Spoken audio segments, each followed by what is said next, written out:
Buenas tardes, querides viejes lesbianes, negres, oprimides y racializades, y bienvenidos al Club de los Lectores Muermos. A mi lado encontrará un resumen de los contenidos del vídeo de hoy para que puedan saltarse a la sección que más le interese. En concreto, en el apartado de temas, encontrarán referencias a la perversión sexual, la obsesión, el arte mezclados con la vida en los suburbios, la cultura de consumo de los Estados Unidos, la crueldad del adolescente, el poder tirano que ejercen las personas que se dejan amar sobre aquellas que aman, el exilio, la vida sin hogar, la pérdida de la inocencia, las fantasías sexuales secretas del ciudadano medio y, sobre todo, el incandescente hierro del deseo que tantas veces gobierna la vida del hombre.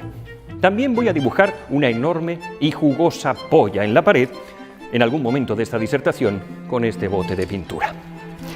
Lolita es una tragicomedia fundamental en la que el protagonista puede ser odiado desde el principio, comprendido después y redimido de todos sus males finalmente, del mismo modo que puede ser comprendido al principio y odiado al concluir su lectura, todo a la vez, porque la novela viola tu mente de una forma salvaje y despiadada y por lo tanto es una maravilla para los sentidos. Conozcan a un asesino y pervertido sexual, Humbert Humbert. El nombre elegido por Nabokov hace referencia a la sombra, que se pronuncia como ombre en francés, que significa sombra, porque Humbert llevará a Lolita a un mundo de sombras. En su infancia, el joven Humbert conoce a la niña Alabel en un hotel de la Riviera Francesa. Los dos niños se enamoran perdidamente e intentan de forma desesperada echar un polvo, pero son descubiertos en el último momento. Humbert no vuelve a ver a Annabel y ella muere de fiebre tifoidea poco tiempo después. Annabel es la ninfa suprema que atenaza las fantasías de Humbert hasta que conoce a Lolita. Humbert es un culto escritor suizo de artículos en revistas. A lo largo de su vida reprime su impulso por las chicas jóvenes que encuentra irresistibles. Él las llama las ninfulas. Humbert se marcha a Estados Unidos, donde un tío le ha dejado un estipendio. Para huir de sus propios fantasmas, Humbert se muda a Nueva Inglaterra, donde espera llevar una vida discreta y recogida, y alquila una habitación en casa de los Hayes, una madre viuda y una hija que viven en el 342 de Lone Avenue.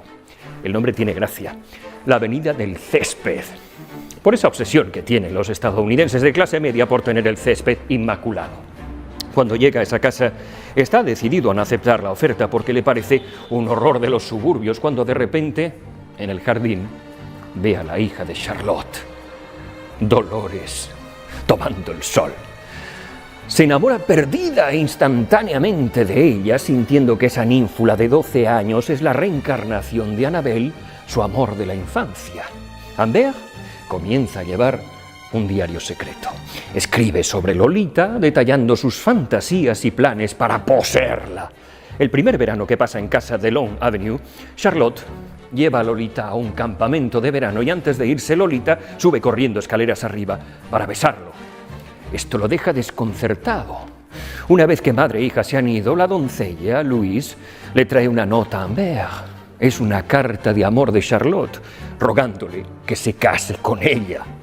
Decidido a permanecer cerca de Lolita, Humbert decide seguir adelante y a su regreso Charlotte se convierte en la señora Humbert. Sin embargo, Charlotte descubre un día el diario secreto, con la retahíla de perversiones que Humbert planea hacerle a la niña. Como es natural, la mujer se pone hecha una hidra y sale corriendo a la calle. En un giro inesperado de los acontecimientos, es atropellada por un coche y muere, convirtiendo a Humbert en el tutor legal de Lolita. Y es entonces cuando ambos inician un enloquecido viaje por carretera en el que desatan sus pasiones sexuales, huyendo de las miradas de curiosos, ocupando moteles lúgubres, y en el que Humbert es ninguneado por Lolita, que sabe perfectamente el poder que ejerce sobre él hasta prácticamente arruinarlo. En verano de 1948, cuando el dinero está a punto de agotarse, se establecen en California en un ambiente opresivo y la relación de Humbert con Lolita se deteriora. Inician entonces un nuevo viaje en el que Lolita consigue escaparse de Humbert. Años más tarde consigue localizarla y ya no es la ninfula que era. Y le pasan más cosas, pero no quisiera estropear el suspense. Vladimir Nabokov nació en el San Petersburgo más aristocrático durante las últimas décadas del Imperio ruso. La familia de Nabokov era trilingüe. De niño ya leía a los escritores extranjeros Edgar Allan Poe, Gustave Flaubert y los rusos Leo Tolstói, Nikolai Gogol y Anton Chekov. Se inspiró en los estudios de su padre sobre lepidópteros a partir de los 7 años y pasó los veranos recolectando mariposas en la finca familiar de Vila, cerca de San Petersburgo. Su padre fue un político liberal y exministro de Justicia bajo el zar. Los Nabokov se vieron obligados a escapar de Rusia por la revolución bolchevique en 1917. Huyeron a Inglaterra y luego a Berlín, donde se unieron a la floreciente comunidad de emigrados rusos. Vladimir estudió zoología y literatura en la Universidad de Cambridge antes de regresar con su familia a Berlín. En 1922, el padre de Nabokov fue asesinado. Traumatizado por ese hecho luctuoso y la pérdida de su país de origen, Nabokov se volcó en la literatura. 40 años después, la muerte de su padre figuraría en la novela Fuego Pálido. En 1937, el asesino de su padre fue liberado por Adolf Hitler y Nabokov tuvo que trasladarse a París. 3 años más tarde huyó del avance de los ejércitos alemanes a los Estados Unidos con su esposa y su hijo. Tardó 6 años en escribir Lolita. Nabokov casi incineró el manuscrito de la novela antes de enviarlo para su publicación. Fue salvado por su esposa y editora Vera Nabokov. El libro estuvo prohibido en Estados Unidos y en el Reino Unido hasta 1958. En el 60, Nabokov se mudó a Suiza y estableció su hogar en un hotel. Desde allí, viajaba con frecuencia a Milán, Italia, donde su hijo Dmitri Nabokov era cantante de ópera en La Scala. El principal pasatiempo de Nabokov era su inmensa colección de mariposas raras, que creció hasta convertirse en un museo con sus numerosas expediciones entomológicas. Nabokov murió el 2 de julio de 1977. La mansión familiar en San Petersburgo, Rusia, es ahora un museo de Nabokov. En las décadas que siguieron al final de la Segunda Guerra Mundial, Estados Unidos alcanzó el pináculo del poder militar, económico y de prosperidad e influencia cultural sobre el resto del mundo. Coches americanos, Hollywood en el cine, la música popular, los productos de consumo y la moda arrasaron a través de Europa y otros muchos países.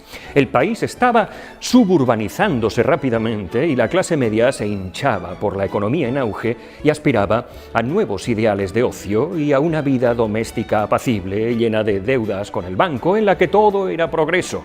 Lavavajillas, aspiradoras, la promesa de robots volantes que limpiaran el polvo y sacaran la basura. Las tensiones raciales y los trastornos culturales de la década de los 60 todavía no se habían manifestado y muchos críticos culturales de la época creían que había llegado una nueva era de los medios de comunicación y la conformidad. Lolita satiriza pero también celebra la cultura de esa época personificada por la ropa, las locuras y los intereses de la propia Lolita, la estética de los suburbios y demás. Humbert ve Estados Unidos con escepticismo, a veces desdeñosamente, pero normalmente con fascinación. El trabajo de Nabokov afectó a toda una generación de escritores en Estados Unidos e Inglaterra. La energía y el exceso de detalle en su prosa, la complejidad enigmática de sus narrativas y su amor incontenible por los juegos de palabras ejerció una gran influencia en la literatura americana y británica. Thomas Pynchon y David Foster Wallace, Zadie Smith y Martin Amis se encuentran entre los escritores más influidos por el trabajo de Vladimir Nabokov. Por su parte, el estilo de Nabokov se ha visto muy influido a su vez por escritores que él analizó en su época académica: Nikolai Gogol, James Joyce y Franz Kafka. La historia de Lolita está al menos en parte inspirada en el secuestro en la vida real de Sally Horner por Frank LaSalle en 1948.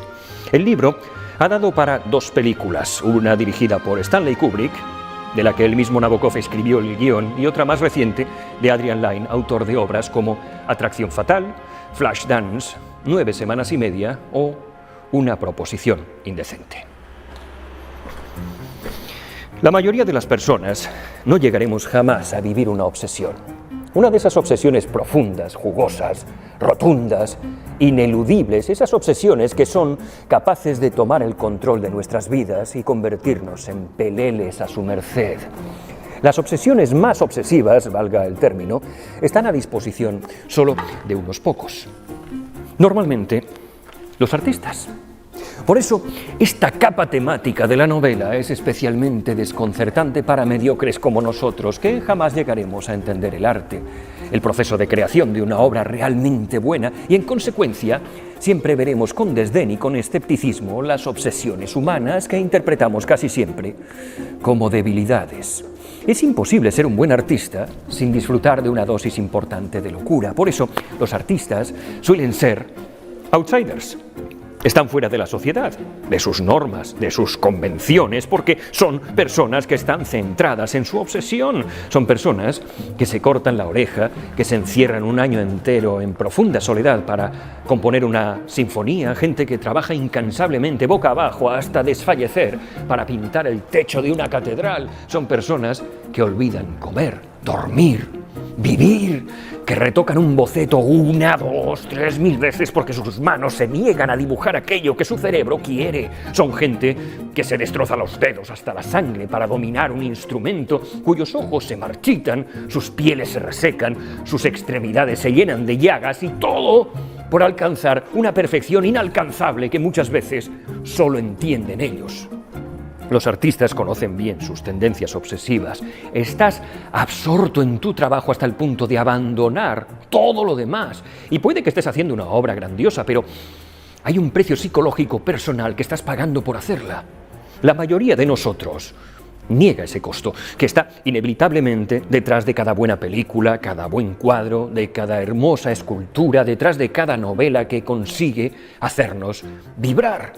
Lo que queda fuera de nuestra comprensión como espectador es el lado oscuro de la obsesión. Cuando comencé a pensar en este tema, se me ocurrió que muchos emprendedores y artistas tienen eso en común, aunque se diferencian mucho en la magnitud de sus impulsos. Si eres emprendedor, puede que llegues a entender levemente la obsesión del arte, porque artistas y emprendedores se vuelven un poco maníacos. Con bastante frecuencia ponen el trabajo por encima de todo lo demás, corren riesgos con su salud y sus finanzas para hacer que la empresa o el arte tengan éxito. Eres una criatura creativa, impulsada a producir porque estás conectado de esa manera, tu cerebro lo está.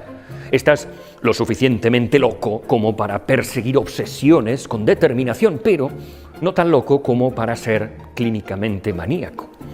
No obstante, comparte muchos de los síntomas con el estado patológico. Hay una alta proporción de artistas y empresarios que tienen esta cualidad maníaca, sin lugar a dudas. Esta obsesión enfermiza es la que atenaza a Humbert. Todo el comportamiento de Humbert parece sugerir que Lolita es el conector entre la perversión sexual y su talento artístico. La pasión de Humbert por Lolita no es solo perversa, sino también física e intelectualmente obsesiva. Humbert no se conforma con follarse a Lolita u oler sus bragas, como podría ser el caso de los pedófilos más comunes. Estas cosas mundanas para él no alcanzan su objetivo final, que es tragarse, fagocitar la esencia de la magia de las ninfulas. Humbert quiere literalmente conocer a Lolita de dentro hacia afuera y prodiga su atención física y mentalmente en cada detalle de su cuerpo y sus modales. Esta obsesión física y mental por Lolita llega a tener un carácter microscópico. Se complace en lamer una mota de su ojo, en sentir los diminutos pelos suaves de sus piernas o incluso a notar el brillo de su cabello. Su obsesión física precisa es análoga a su obsesión artística, igualmente precisa, que es inmortalizar a Lolita por escrito. Como pedófilo y como artista, Humbert está obsesionado con los pequeños detalles. Los temas vinculados a la obsesión artística y sexual son dos de los más comunes en las novelas de Nabokov, que aparecen también en sus novelas Pale Fire y Hada o Ardor, entre otros. Como escritor, Nabokov creía que la atención obsesiva al detalle era el sello distintivo de todos los grandes artistas. Suburbios y la cultura del consumo en Estados Unidos. Nabokov era ruso. Era además un ruso enormemente culto. Y además era entomólogo, así que es natural que haya estudiado la cultura estadounidense como un naturalista que saca su lupa y observa el devenir de los insectos en el tronco de un árbol. Su obra Lolita se burla del consumo de clase media que forma parte de esa subcultura de los suburbios estadounidenses en la década de 1950. Como un hábil esteta europeo, Humbert Humbert narra su viaje a través de su país de adopción con una voz llena de desprecio. Muchos de los lugares y personas de Lolita son puras caricaturas del tipos estadounidenses. La novela se burla de todo lo que era esencialmente estadounidense a finales de la década de 1940 y principios de los 50. Las cosas buenas y malas, películas de Hollywood, consumismo de clase, moteles, psicología freudiana, jerga, estratificación y cultura juvenil. Humbert Humbert lucha por adaptar su forma de entender la vida de europeo elitista a las sensibilidades del ambiente kitsch americano.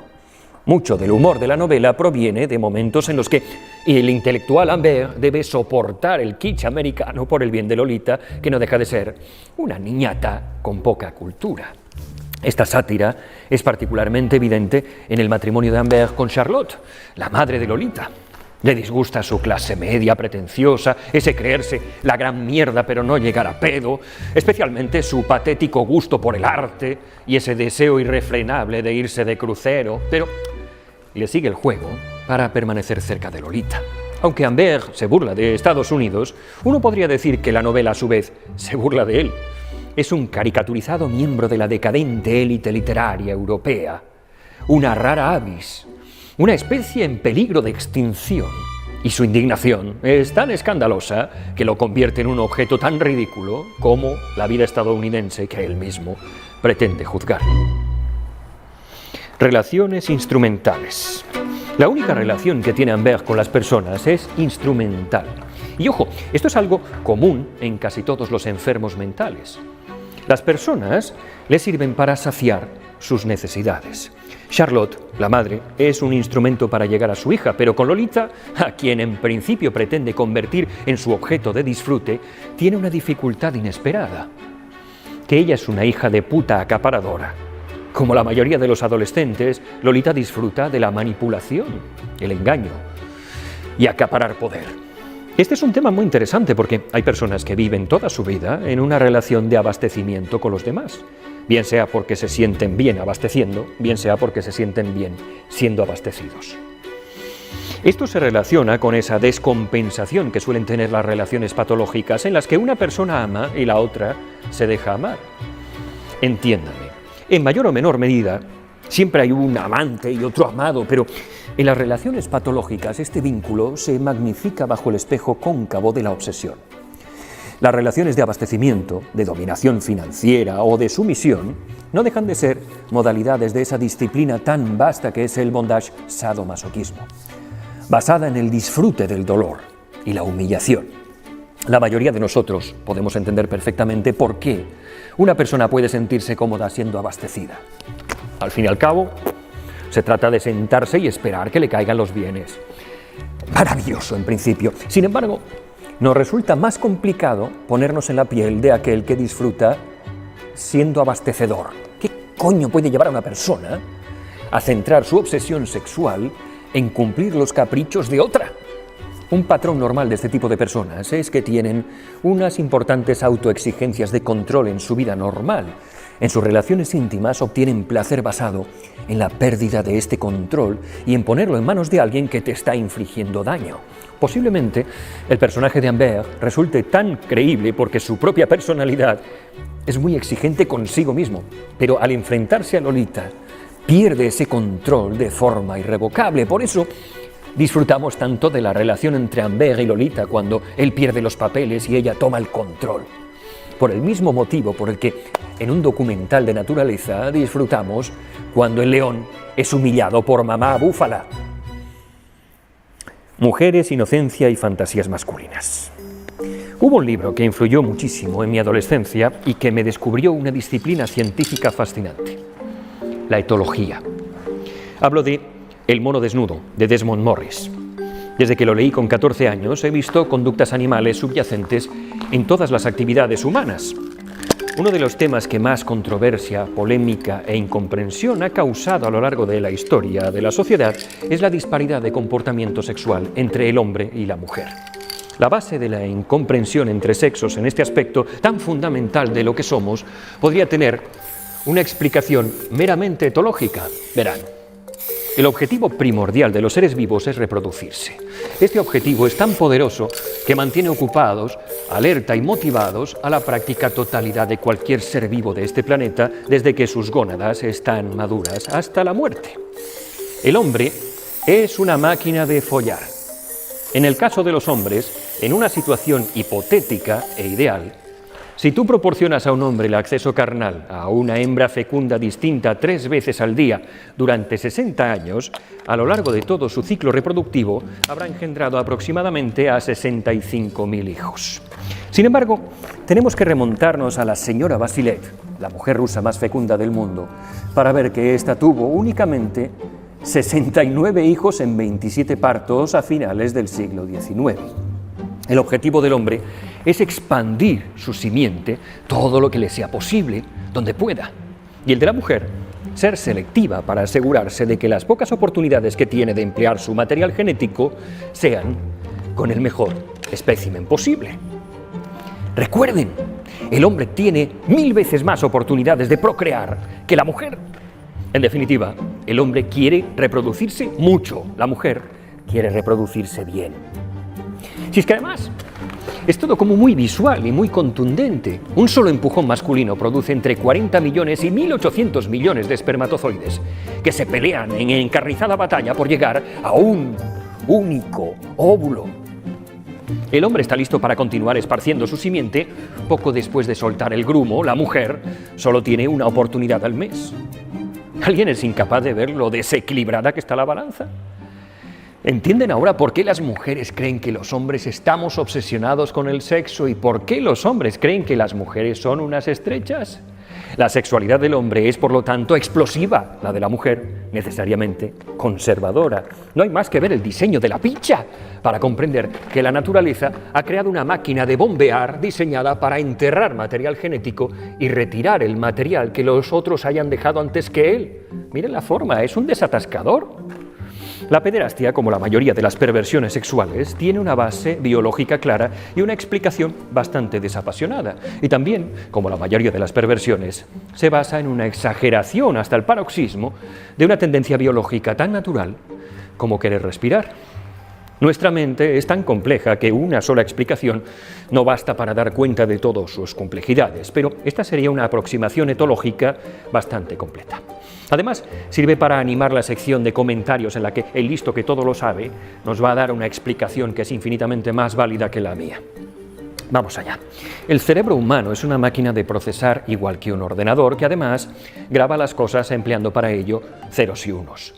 En ocasiones, el ordenador corrompe archivos y cuando vamos a abrir tal vídeo o tal documento de texto nos encontramos con un galimatías incomprensible. Con las perversiones sexuales ocurre un proceso similar. A la hora de guardar el archivo de un patrón sexual adaptativo sano, usualmente durante la infancia, que es cuando se suelen escribir la mayoría de los archivos que nos definen en el futuro, se produce una distorsión y el archivo se corrompe. Esta distorsión puede ser debida a causas naturales o a situaciones traumáticas, pero el resultado es que una conducta normal se convierte en un esperpento. La piel suave de tu primer amor deviene en una obsesión por el látex. El sexo prohibido y castigado se convierte en una necesidad de ser azotado en las nalgas. Un olor determinado en un momento preciso, en una fijación por la escatología. La etología nos explica que uno de los desencadenantes de la pederastia se encuentra en una necesidad biológica de asegurar que son sus genes los que se reproducen. Por este motivo, tendría una mayor incidencia entre hombres que entre mujeres. El hombre no puede saber si un hijo es suyo, la mujer en cambio no tiene dudas. En algún lugar del cerebro del lagarto del pervertido hay un impulso visceral, ciego y primitivo que lo hace intentar asegurarse de que es su material genético el que se implanta y no el del otro. Debe intentar llegar el primero. ¿Y cómo asegurarse? Buscando una víctima más joven. Por eso la conducta pedófila no se da prácticamente entre mujeres. Porque para ellas es fundamental un material genético válido, maduro. establecido, con un buen sueldo y propiedades.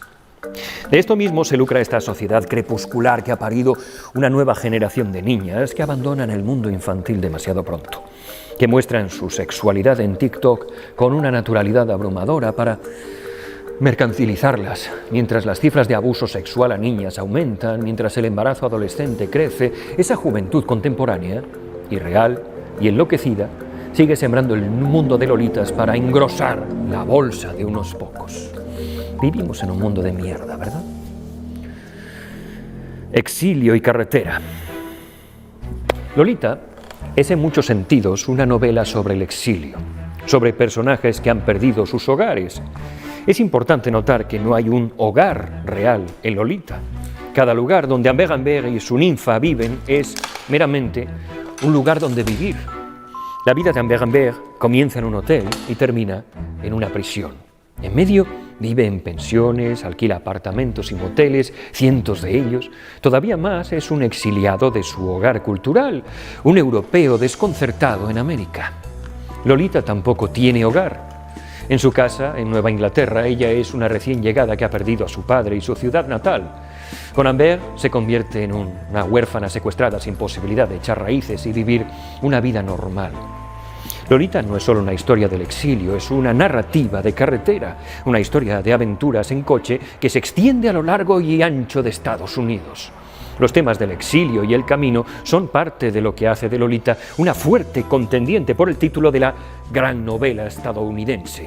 Estados Unidos siempre ha sido una nación de inmigrantes, aventureros y exiliados, y su historia ha estado marcada por la migración y el desarraigo a gran escala. El exilio mismo es uno de los grandes temas de las novelas de Nabokov, tema que él conocía muy bien, porque no hay que olvidar que él mismo fue un exiliado varias veces. No se sabe muy bien qué llevó a Vladimir Nabokov a escribir Lolita. Es, sin duda, su obra más controvertida y es también la más famosa. Las dos películas basadas en la novela han pecado ambas de lo mismo, han sido incapaces de reflejar la duda que provoca el libro sobre si se trata de una obra maestra o una perversión, porque verán, la gran duda que realmente plantea la novela es: ¿el hombre, asediado por el deseo sexual consustancial a su propia existencia, es capaz de evitar la tentación de dejarse dominar por sus impulsos primitivos, aunque estos sean enfermizos? El libro no se posiciona con respecto a Humbert, simplemente lo muestra tal y como es, con la misma frialdad que se mostraría al analizar la conducta de una rara mariposa, y el lector deberá en todo caso emitir su propio juicio. Lolita tiene la cualidad de obligar al lector a un cuestionamiento casi involuntario, incluso diría que doloroso. Salvaje, fantástica, maravillosamente imaginativa, con un estilo que parodia casi todo lo que toca. Incluso podría pensarse que se trata de una corrosiva sátira de la novela romántica, de las relaciones entre la vieja Europa y la joven América, o la crónica de cómo es la adolescencia estadounidense y su materialismo decadente. Lolita, gracias al genio literario de Nabokov, ha dado nombre a un personaje universal, como Don Juan o como la Celestina. El término Lolita, para referirse a una ninfa demasiado joven, que trae problemas al hombre maduro, se ha convertido en una palabra universal, en un concepto que trasciende fronteras idiomáticas. Lolita nos lleva de la mano a lo más profundo de la infelicidad que provoca la obsesión, de un profundo desarraigo, de una psique enferma, que plantea un mundo infeliz en el que un tipo enfermo no va a encontrar nunca la paz. Gracias por su atención, intenten ser felices a pesar de todo, y si no lo consiguen por métodos convencionales, la próxima semana analizamos El guardián entre el centeno de J.D. Salinger. Bendiciones y buenas noches.